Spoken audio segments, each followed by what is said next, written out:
Everyday এলিগেন্সের সকল দর্শক বন্ধুদের জানায় আন্তরিক শুভেচ্ছা এবং এই চ্যানেলে সাদর আমন্ত্রণ। আশা করি সকলে খুব ভালো আছেন।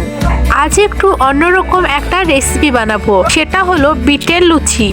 সঙ্গে থাকুন আর স্কিপ না করে পুরো ভিডিওটা দেখুন। প্রথমে বিটগুলি খোসা ছাড়িয়ে জলে ধুয়ে টুকরো করে নেব একটা ছোট হাঁড়িতে।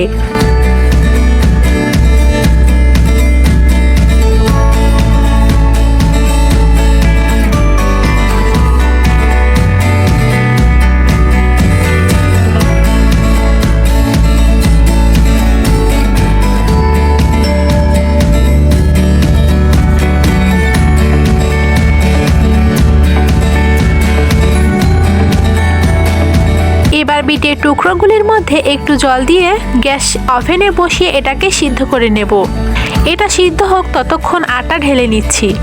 এবার প্রয়োজন মতো আটা একটা পাত্রে নিয়ে নেব। এবার আটার মধ্যে দিয়ে দেব 1 চা চামচ লবণ, 2 চামচ চিনি আর একটু সরষের তেল। আটাটা এবার ময়াম দিয়ে নেব।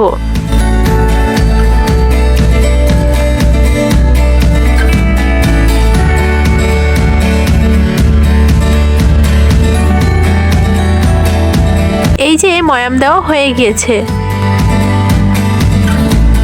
এবার দেখে নেব বিটের টুকরোগুলি সিদ্ধ হলো কিনা। এখনো সিদ্ধ হয়নি, তাই আবারও একটু জল দিয়ে ঢেকে দেব সিদ্ধ হওয়ার জন্য। আরো 5 মিনিট পর ঢাকনা খুলে দেখে নেব। এবার সিদ্ধ হয়েছে। এটাকে ঠান্ডা হতে দেব। এবার প্রায় 15 মিনিট পর বিটের টুকরোগুলি জল শুদ্ধ মিক্সি জারে নিয়ে নিচ্ছি পেস্ট করার জন্য। চলুন এটা ঘুরিয়ে আনি। এই যে পেস্টটা খুব সুন্দর হয়েছে, এটা বাটিতে তুলে নেব। এখন ময়াম দেওয়া আটাটা এই বিটের পেস্ট দিয়ে মেখে নেব। প্রয়োজন অনুসারে জল ব্যবহার করব।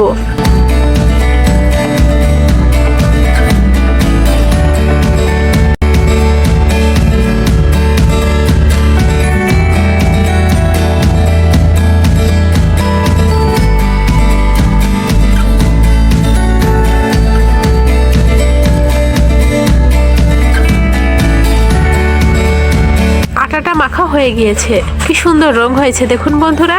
এবার একটু সরষের তেল হাতে নিয়ে আটার গায়ে মাখিয়ে ঢাকা দিয়ে এটাকে 20 মিনিট রেস্টে রাখবো। তার কম সময় রাখলেও চলবে, আমার হাতে সময় ছিল তাই রাখলাম। 20 মিনিট পর আটাটা আরেকবার মেখে নিয়ে লেচি কেটে নেব।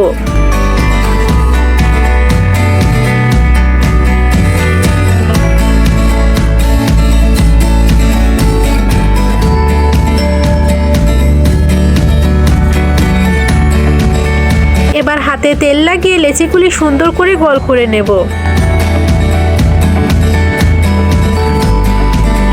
গ্যাসে ওভেনে কড়াই বসিয়ে প্রয়োজন মতো তেল নিয়ে নিলাম।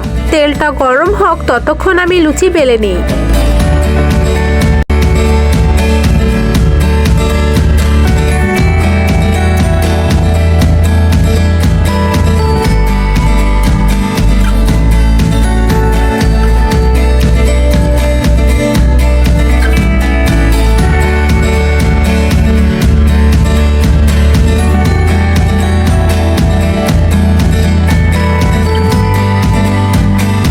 এই যে কয়েকটা বেলে নিয়েছি, তেল গরম হয়ে গিয়েছে।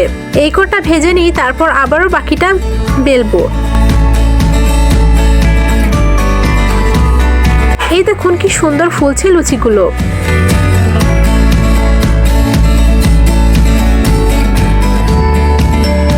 চিনির দানাগুলি সম্পূর্ণ গলেনি, তাই লুচির গায়ে অমন ফুটো হয়ে যাচ্ছে।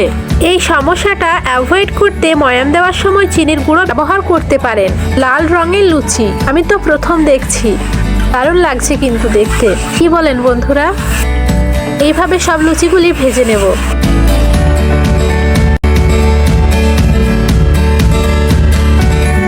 তাহলে ভিডিওটা কেমন লাগলো বন্ধুরা কমেন্ট করে অবশ্যই জানাবেন।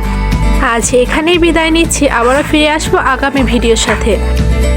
সবাই ভালো থাকুন, সুস্থ থাকুন, আর পুরো ভিডিওটি দেখার জন্য অনেক ধন্যবাদ।